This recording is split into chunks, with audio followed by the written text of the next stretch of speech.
plenário pode voltar a discutir capital estrangeiro na aviação e fim da cobrança por bagagem. Deputados estão preocupados com a extinção de 700 conselhos que traziam a sociedade para o governo. Acompanhe este debate. E veja ainda 2 propostas que podem mudar a educação no Brasil. Especialistas e deputados discutem ensino domiciliar e escolas cívico-militares.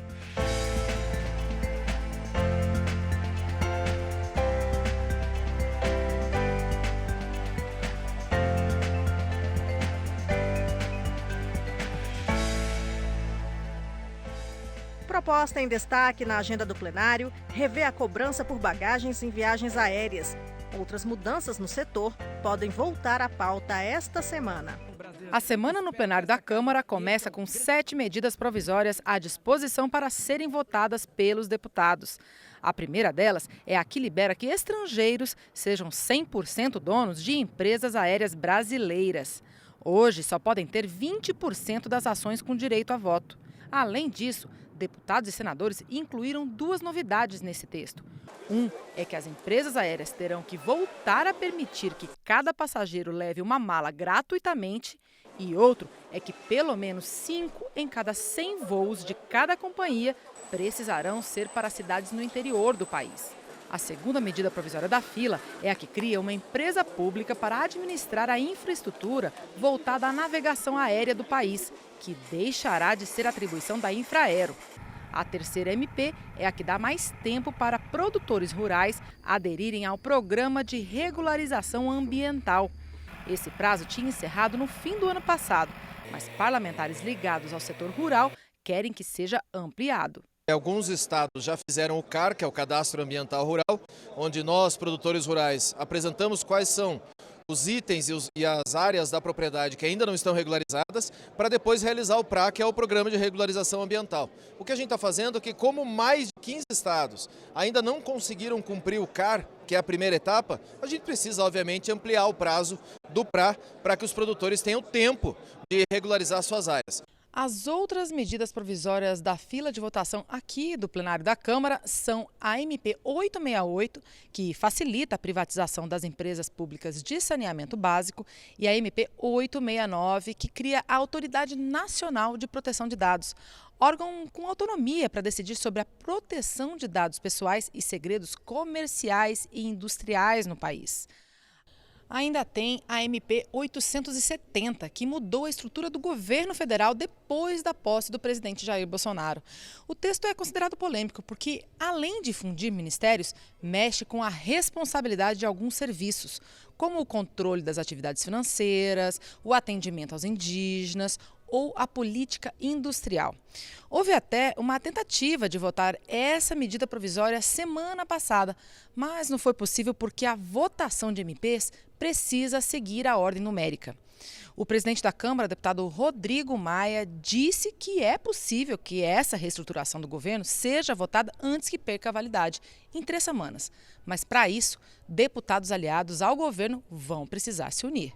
A oposição na primeira medida provisória, acho que é contra o capital estrangeiro, mas é a favor de reintroduzir a bagagem sem custo. Então, você pode, fazendo acordo no texto, você pode ir avançando, né? E o governo pode depois, se o texto sair daqui em alguma medida provisória diferente do que ele gostaria, até porque essas medidas provisórias são do governo anterior, ele pode vetar também.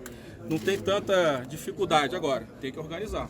A última medida provisória disponível para ser votada é a que tem o objetivo de combater fraudes no Instituto Nacional do Seguro Social, o INSS.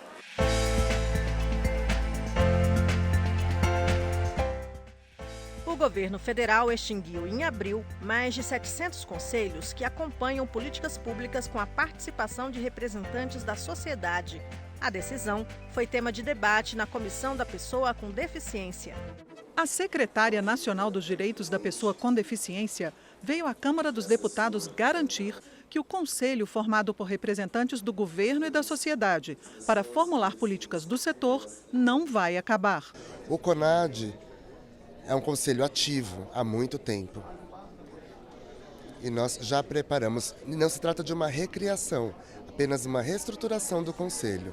O decreto de que a secretária fala foi publicado em 11 de abril. Extinguiu o CONAD, que existe há 20 anos, e mais de 700 outros conselhos. O documento dá prazo até 28 de maio para que os órgãos a que eles são ligados justifiquem a sua recriação em novo formato. O CONAD já apresentou o pedido e espera uma resposta até 28 de junho. Esse decreto, na verdade, nos pegou de surpresa, numa perspectiva de que o Conselho Nacional está sendo obrigado a rever toda a sua estrutura e fazer uma justificativa de defesa do porquê da sua existência. O organizador do debate lembra que a Constituição determina a participação da sociedade no governo por meio dos conselhos. Lá tem representantes das diversas organizações de pessoas com deficiência e para pessoas com deficiência. E lá se discute as políticas públicas voltadas para esse público. E tem cumprido um papel relevante, mostrando ao governo aquelas questões que de fato precisam ser investidas. E é com isso que nós vamos tendo avanço. Deputados apresentaram várias propostas de decreto legislativo para recriar os conselhos.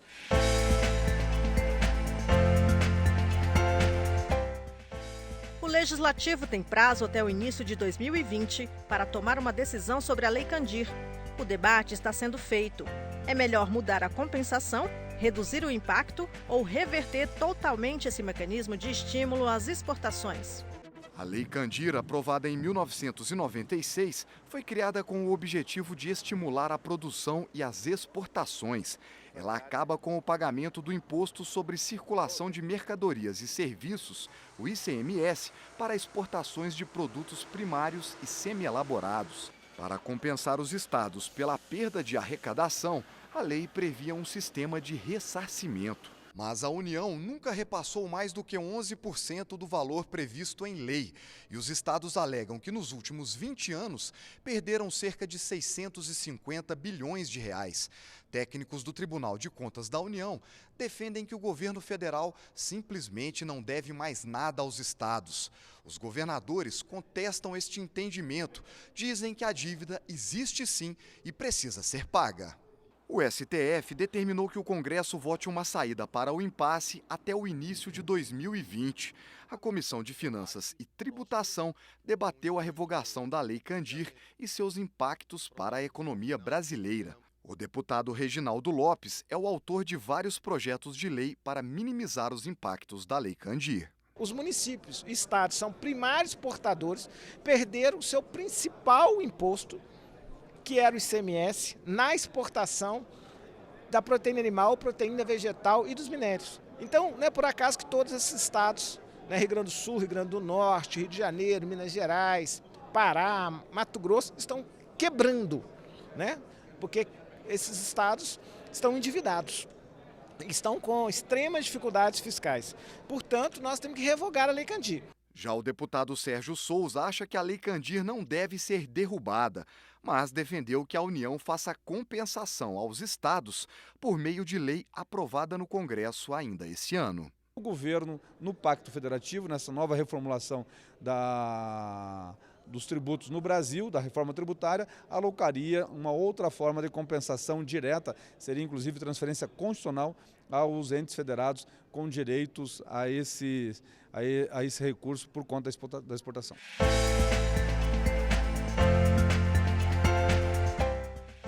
O Jornal da Câmara mostra agora 2 debates ligados à educação pública no país. O primeiro ponto é o ensino domiciliar, quando pais ou tutores assumem a educação formal das crianças em casa. Mesmo sem regulamentação, essa prática tem crescido no país.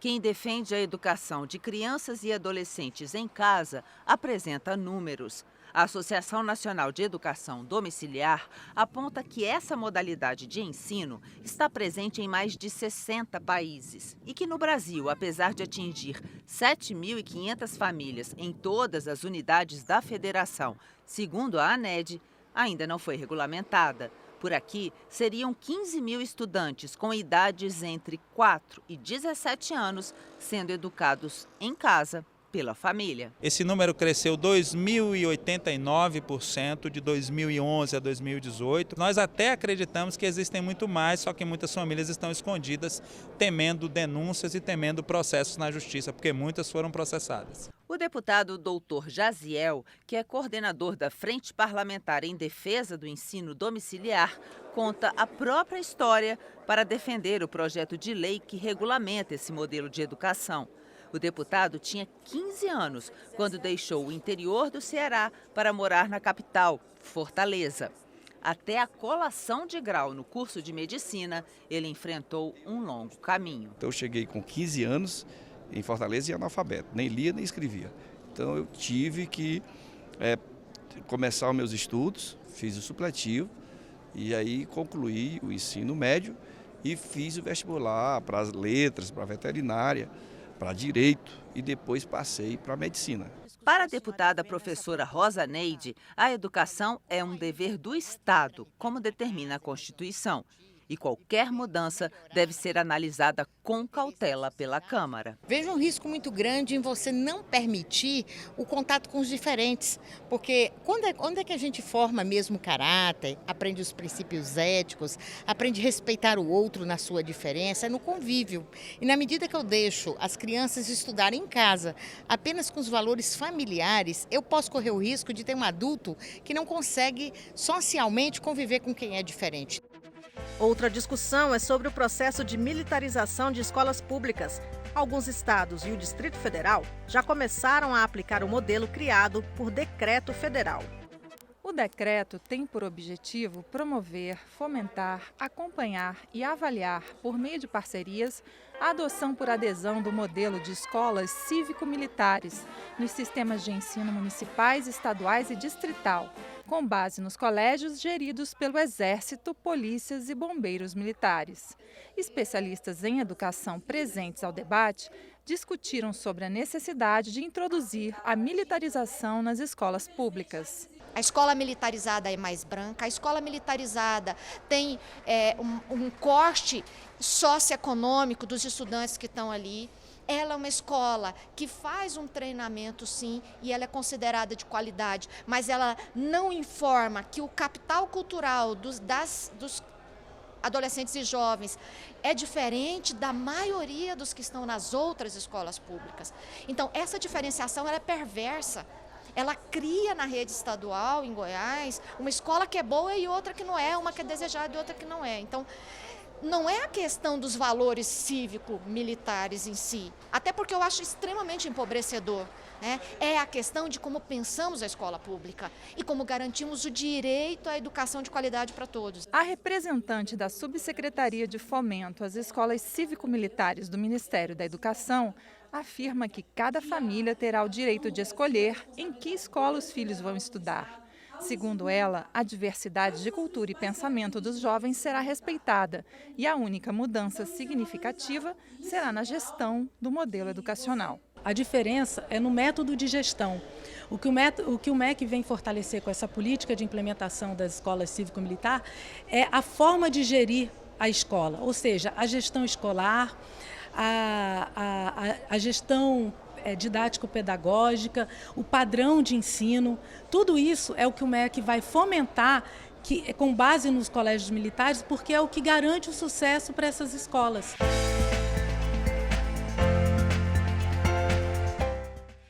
O turismo é uma das principais fontes de renda no Brasil, mas profissionais da área chamam a atenção para um problema. Segundo eles disseram aqui na Câmara, falta capacidade para formar e capacitar pessoal para trabalhar nesta área. As belezas naturais e o rico patrimônio histórico e cultural do país atraem turistas de todo o mundo, que são responsáveis pelo sustento de milhões de brasileiros. Mas esse é um potencial que está longe de ser bem explorado. A Comissão de Turismo debateu um dos principais gargalos do setor, a capacitação de gente para trabalhar nessa área. O representante dos profissionais de turismo ressaltou a crise na formação de pessoal de nível tecnológico e superior. Essas pessoas do tecnológico, eles estão perdidos. Eles não estão sabendo qual é a sua orientação da sua formação especificamente. E nisso o bacharelado também está desaparecendo. né? Nós tivemos mais de 600 cursos do bacharelado no Brasil, que não era tanto para um país continental como esse.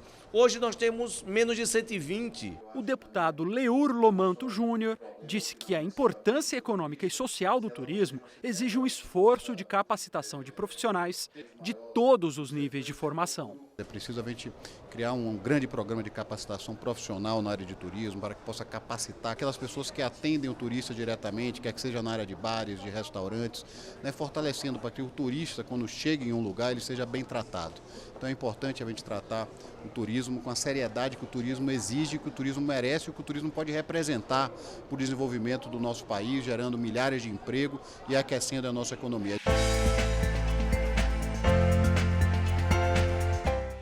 Produtores de audiovisual participam de audiência pública na Câmara para debater projeto de lei que regulamenta o serviço de vídeo sob demanda no Brasil.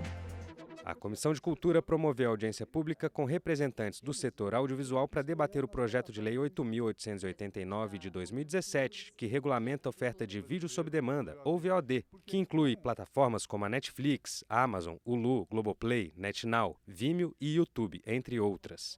A proposta de autoria do deputado Paulo Teixeira estabelece cotas para a produção nacional que variam de 2% a 20% do tempo total do catálogo dessas plataformas.